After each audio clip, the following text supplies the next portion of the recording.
सूर्य देव को जल देने वाले लोग कान खोलकर सुन लो, वरना गरीबी कभी पीछा नहीं छोड़ेगी। भक्तों, क्या आप भी हर सुबह तांबे का लोटा लेके सूर्य देव को जल अर्पित करते हैं और फिर भी आपके घर से दरिद्रता जाने का नाम नहीं ले रही है? रुक जाइए।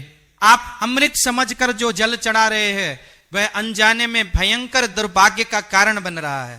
आपकी एक छोटी सी भूल सूर्य के शक्तिशाली वरदान को एक विनाशकारी श्राप में बदल रही है। आज मैं आपको जल चढ़ाने के पीछे का वह रहस्यमय विज्ञान और शास्त्रों का वह गुप्त नियम बताने जा रहा हूं जो सदियों से आम इंसानों से छुपा कर रखा गया था। आज हम उन भयंकर गलतियों पर बात करेंगे जो अक्सर लोग सूर्य देव को जल देते समय करते हैं। और याद रखिए, इनमें से 5वीं गलती तो इतनी विनाशकारी है जो अच्छे खासे धनवान व्यक्ति को भी रातों रात भिखारी बना सकती है। वह रहस्य क्या है, यह आपको जल्द ही पता चलेगा। लेकिन उससे पहले यह समझना बहुत जरूरी है कि आखिर ब्रह्मांड के सबसे बड़े ऊर्जा स्रोत के साथ हमारा जुड़ाव गलत दिशा में क्यों जा रहा है। सूर्य देव केवल एक ग्रह नहीं है, वह इस पूरे ब्रह्मांड की आत्मा है। जब आप उन्हें जल अर्पित करते हैं तो आप केवल पानी नहीं गिरा रहे होते, बल्कि आप अपनी आत्मा का सीधा संपर्क उस महाशक्ति से कर रहे होते हैं। लेकिन क्या आपने कभी सोचा है कि जब हजारों लोग एक ही तरीके से जल चढ़ाते हैं तो कुछ लोग आसमान की बुलंदियों को छू लेते हैं और कुछ लोग उसी गरीबी और दुख में क्यों तड़पते रहते हैं? इसका उत्तर हमारी प्राचीन कथाओं में छिपा है। पुराणों में एक कथा आती है, एक बहुत प्रतापी राजा था। वह हर सुबह नियम से सूर्य देव को अर्घ्य देता था। उसके पास धन दौलत की कोई कमी नहीं थी, लेकिन धीरे धीरे उसके राज्य में अकाल पड़ने लगा, खजाना खाली होने लगा। राजा समझ नहीं पा रहा था कि आखिर उससे ऐसी कौन सी बड़ी भूल हो गई। जब वह एक महान ऋषि के पास गया तो ऋषि ने मुस्कुराकर कहा, हे राजन, तुम्हारा जल सूर्य तक पहुंच ही नहीं रहा है। तुम्हारा जल धरती पर गिरकर सीधे पाताल की अंधकारमय ऊर्जा को जगा रहा है। राजा यह सुनकर हैरान रह गया, और यही वो पहली गलती है जो आज के समय में हर दूसरा व्यक्ति कर रहा है। जल चढ़ाते समय दिशा और दृष्टि का गलत होना सबसे पहला कारण है। बहुत से लोग बस एक औपचारिकता पूरी करने के लिए सुबह उठते हैं, नहाते हैं और किसी भी दिशा में मुंह करके जल चढ़ाने लगते हैं। नहीं, ये कोई साधारण क्रिया नहीं है। जब आप जल चढ़ाते हैं तो आपके दोनों हाथ सिर के ऊपर होने चाहिए, और जो जल की धारा नीचे गिरती है आपकी दृष्टि उस धारा के बीच से सूर्य देव की किरणों पर होनी चाहिए। विज्ञान भी ये मानता है कि जब सूर्य की किरणें पानी की उस धारा से टकराकर आपकी आंखों में प्रवेश करती है तो वह 7 रंगों में बंट जाती है। ये 7 रंग आपके शरीर के 7 चक्रों को जागृत करते हैं, आपके मस्तिष्क की मृत कोशिकाओं को दोबारा जीवित करते हैं। अगर आप जल चढ़ाते समय इधर उधर देख रहे हैं या जल की धारा से सूर्य को नहीं देख रहे हैं तो आप उस दिव्य ऊर्जा को ग्रहण ही नहीं कर रहे हैं। आप बस जमीन पर पानी गिरा रहे हैं जिसका कोई आध्यात्मिक फल आपको नहीं मिलेगा। लेकिन यह तो बस शुरुआत है। जो 5वीं गलती मैं आपको बताने वाला हूं वो सीधे आपके घर की आर्थिक स्थिति से जुड़ी है। उसे जानने के बाद आपके पैरों तले से जमीन खिसक जाएगी। पर उससे पहले हमें दूसरी सबसे बड़ी भूल को समझना होगा। ये भूल आपके स्वास्थ्य और आपकी मानसिक शांति को अंदर ही अंदर दीमक की तरह खा रही है। पात्र का सही चुनाव ना करना एक भयंकर पाप है। आज की इस आधुनिक दुनिया में लोगों ने अपनी सुविधा के अनुसार नियम बदल लिए हैं। कोई स्टील के लोटे से जल चढ़ा रहा है तो कोई कांच के गिलास से, और कुछ लोग तो प्लास्टिक के डिब्बे का भी इस्तेमाल कर लेते हैं। शास्त्रों में स्पष्ट रूप से लिखा है कि सूर्य देव को जल केवल और केवल तांबे के पात्र से ही देना चाहिए। तांबा सूर्य का धातु है। जब जल तांबे के लोटे में रखा जाता है तो वह जल सामान्य जल नहीं रहता, वह औषधीय गुणों से भर जाता है। जब आप उस तांबे के लोटे से जल अर्पित करते हैं तो तांबे के तत्व उस जल की धारा के साथ मिलकर आपके आसपास एक सकारात्मक ऊर्जा का घेरा बना देते हैं। स्टील या प्लास्टिक राहु और शनि के प्रतीक हैं। अगर आप इन धातुओं से सूर्य को जल देते हैं तो आप सूर्य और शनि का एक ऐसा टकराव पैदा कर रहे हैं जो आपके जीवन में भयंकर लड़ाई झगड़े, मानसिक तनाव और दरिद्रता को आमंत्रित करेगा। आपके बनते हुए काम अचानक बिगड़ने लगेंगे। आप सोचेंगे कि मैं तो भगवान की पूजा कर रहा हूं, फिर मेरे साथ बुरा क्यों हो रहा है? वे बुरा इसलिए हो रहा है क्योंकि आपकी पूजा का तरीका ही दूषित हो चुका है। अब बात करते हैं उस रहस्य की जिसके बारे में मैंने शुरुआत में चेतावनी दी थी, एक ऐसा रहस्य जो सीधे आपके कर्मों और भाग्य से जुड़ा है। आप जल कैसे चढ़ाते हैं, आप कहाँ खड़े होते हैं, इन सब बातों का आपके भाग्य पर बहुत गहरा असर पड़ता है। जब आप नंगे पैर सीधे नंगी जमीन पर खड़े होकर जल चढ़ाते हैं तो वो ऊर्जा आपके शरीर से होती हुई सीधे धरती में समा जाती है, आपको उसका कोई लाभ नहीं मिलता। आपको जल चढ़ाते समय हमेशा किसी आसन पर खड़ा होना चाहिए, खासकर लकड़ी का या कुशा का आसन। अगर आप सीधे जमीन पे खड़े हैं तो आपके शरीर की सारी ऊर्जा धरती सोख लेगी और आप दिन भर थकान और निराशा महसूस करेंगे। क्या आपके जल में वह तत्व मौजूद है? ज्यादातर लोग नल से खाली पानी भरते हैं और चढ़ा देते हैं। ये एक और बड़ी भूल है। खाली जल कभी भी अर्पित नहीं किया जाता, इसे अशुभ माना जाता है। आपके उस तांबे के लोटे में थोड़ा सा कुमकुम, लाल फूल और अक्षत यानी साबुत चावल जरूर होने चाहिए। लाल रंग सूर्य की प्रचंड ऊर्जा को शांत करता है और उसे एक कृपालु ऊर्जा में बदलता है। जब आप कुमकुम मिला हुआ लाल जल चढ़ाते हैं तो यह आपके अंदर के आत्मविश्वास को जगाता है। जो लोग समाज में मान सम्मान पाना चाहते हैं, जिनकी नौकरी में तरक्की रुकी हुई है, उन्हें तो ये नियम अपनी गांठ बांध लेना चाहिए। बिना फूल और कुमकुम के जल चढ़ाना ऐसा है जैसे किसी मेहमान को खाली थाली परोस देना। क्या आपको लगता है कि ऐसा करने से कोई प्रसन्न होगा? बिल्कुल नहीं। और अब समय आ गया है उस पांचवी सबसे भयंकर गलती का पर्दाफाश करने का, जिसका मैंने वीडियो की शुरुआत में जिक्र किया था।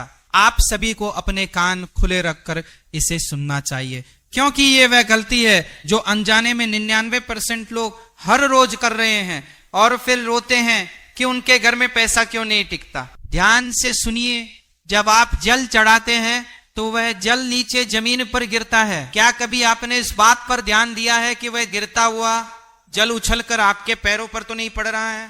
अगर सूर्य को अर्पित किया हुआ जल आपके पैरों को छू रहा है तो इससे बड़ा दुर्भाग्य और कोई नहीं हो सकता। ये साक्षात देव का अपमान है। जिस जल को आपने सूर्य की पवित्र ऊर्जा से भर दिया है, वह जल जब आपके पैरों की गंदगी और अशुद्धता से टकराता है तो एक भयंकर वास्तु दोष और पितृदोष उत्पन्न होता है।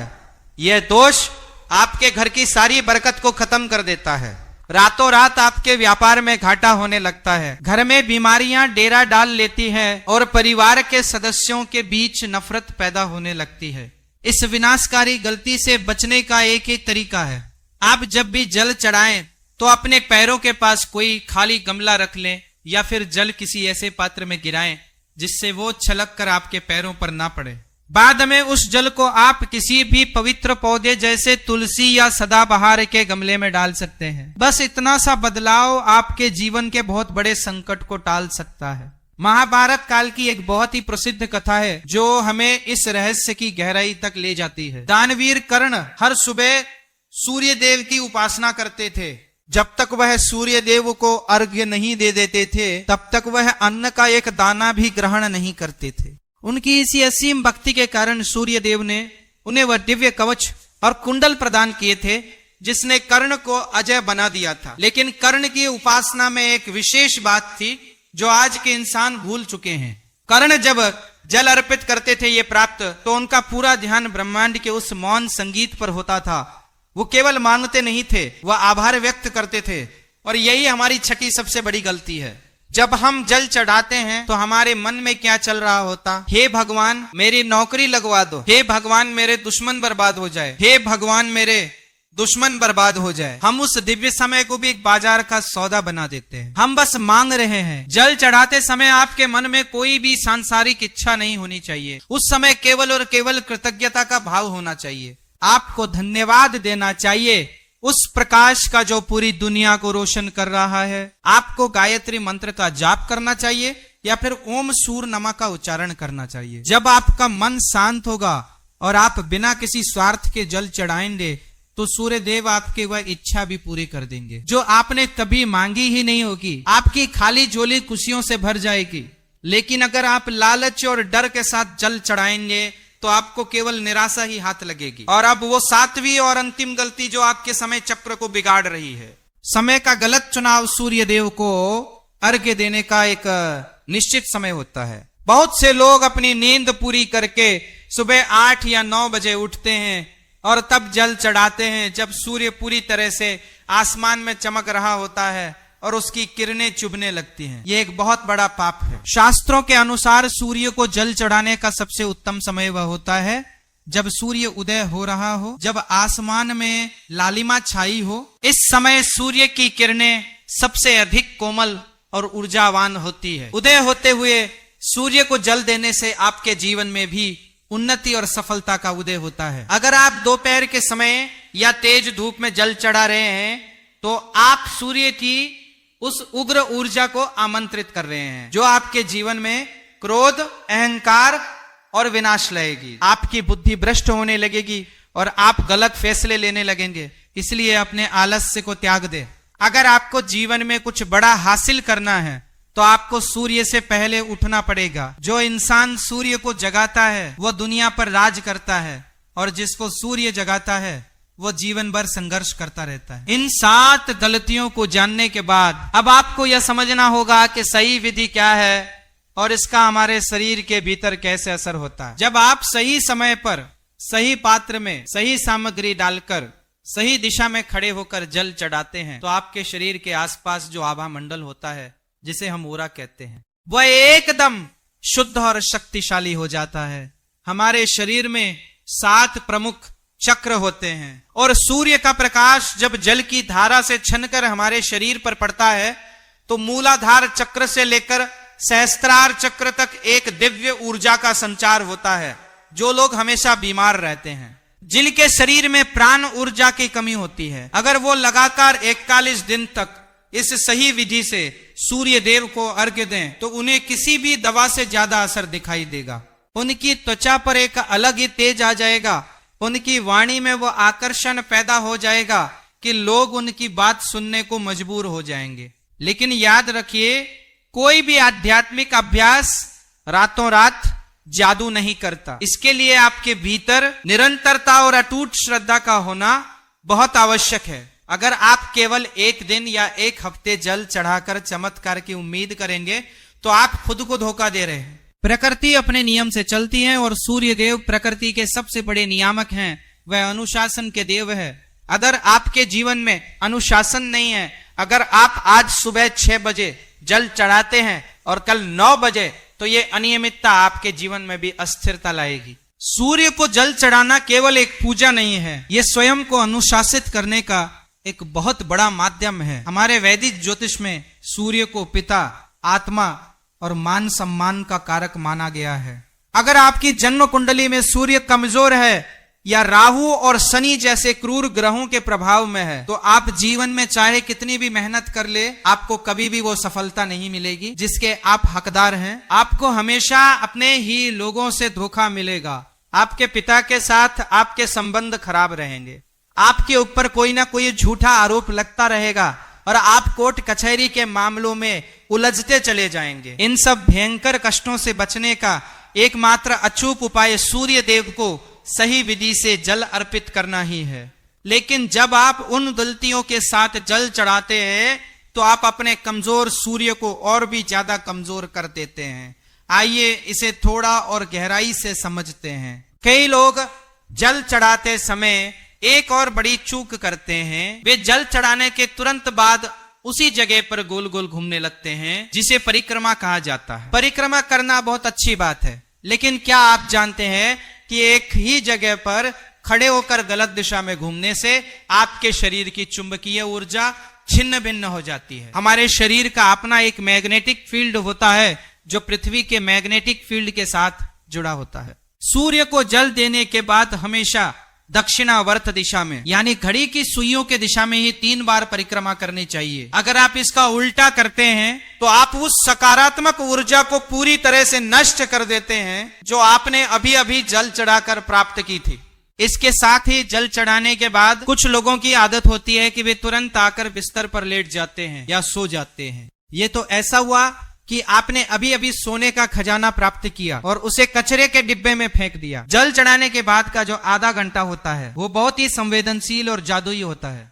उस समय आपके शरीर के रोम रोम में सूर्य की ऊर्जा प्रवाहित हो रही होती है। उस समय आपको शांत बैठकर ध्यान लगाना चाहिए, अगर आप उस समय सो जाते हैं तो वो ऊर्जा सुस्त पड़ जाती है और तमोगुण में बदल जाती है। एक और रहस्य जो मैं आपको बताना चाहता हूं, वे तांबे के पात्र के नीचे का हिस्सा। बहुत से लोग जल चढ़ाते समय लोटे को नीचे से पकड़ लेते हैं। शास्त्रों के अनुसार जब आप सूर्य को अर्घ्य देते हैं तो लोटे को हमेशा